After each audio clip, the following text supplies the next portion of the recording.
All right, let's jump right in. We are talking about a moment that is just foundational for ancient Israel. It's the huge public dedication of the very first temple in Jerusalem. And believe me, this is way more than just a ribbon-cutting ceremony.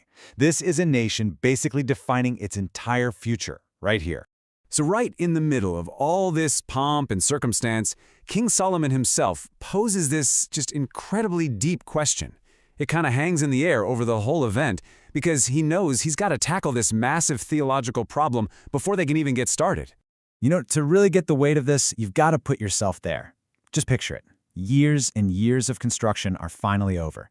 This incredible, magnificent temple, it's the kingdom's crowning achievement, is done. And the entire nation of Israel, a huge crowd, is gathered for this one single historic moment. And right there, smack in the middle of it all, is the king, Solomon. He stands before this brand new altar, everybody's watching, and he spreads his hands up toward heaven. In this moment, he's more than just a king. He's the voice, the representative for every single person there.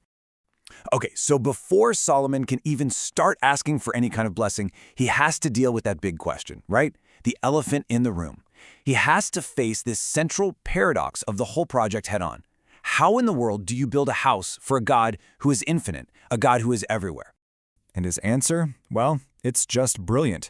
He doesn't try to sweep the problem under the rug, he just says it right out loud.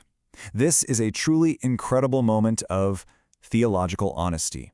He's openly admitting, hey, this building, it's nowhere near big enough for the God it's dedicated to. So here's the absolute key. Solomon basically redefines the whole purpose of the temple, right then and there. He says it is not a literal house. Nope. Instead, he presents it as a symbolic focal point for prayer. Think of it like a spiritual address, a place where God has agreed to put his name so that people know exactly where to direct their prayers. All right, let's get into the prayer itself, because what happens next is fascinating. This isn't just some vague, fluffy blessing. No, Solomon is incredibly practical. He delivers a prayer that's basically designed to future-proof the entire kingdom.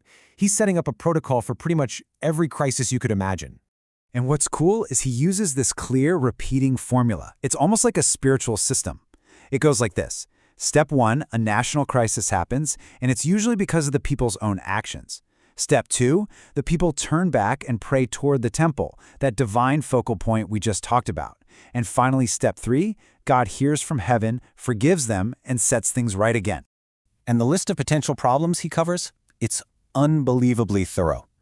He prays for everything from small-time squabbles between neighbors all the way up to total national disasters. We're talking military defeat, drought, famine, plague, even the absolute horror of being captured in exile to a foreign land. But here's something that is truly remarkable, especially for its time. The prayer is so inclusive. It specifically makes room for foreigners. It says that anyone from any distant land who hears about this God and comes to pray toward the temple should also be heard. Why? So that, and this is straight from the text, all the peoples of the earth may know your name. Just amazing.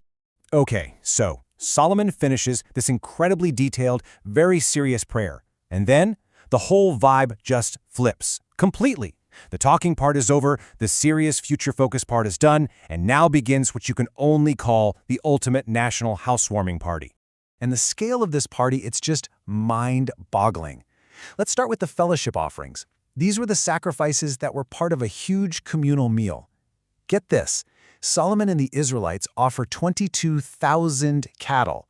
22,000. Just think about the logistics of that. It's an overwhelming statement of pure celebration. But wait, there's more. It doesn't stop there. On top of all those cattle, they also offer 120,000 sheep and goats. That number is it's meant to convey this sense of absolute, joyous abundance on a scale the nation had probably never, ever seen before. And this party, it wasn't a one-and-done thing. This entire festival, the feasting, the sacrificing, it went on for 14 straight days, 2 full weeks. This was an event that basically put the entire kingdom on pause. You want a detail that really drives home the scale of this? The main bronze altar, which was this huge permanent fixture in the temple, was actually too small.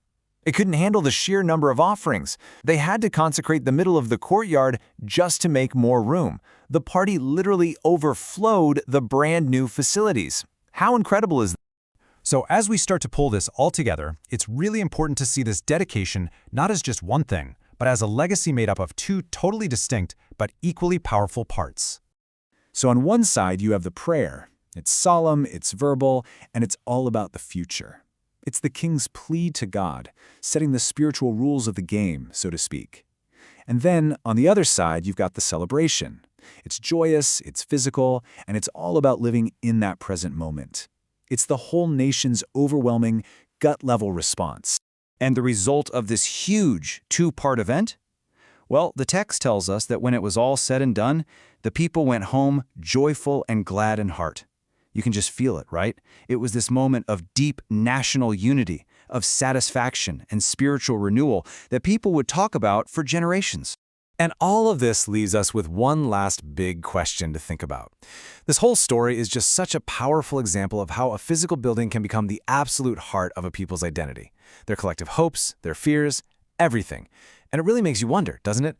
How does a place, a building made of stone and wood, come to define the very soul of a nation?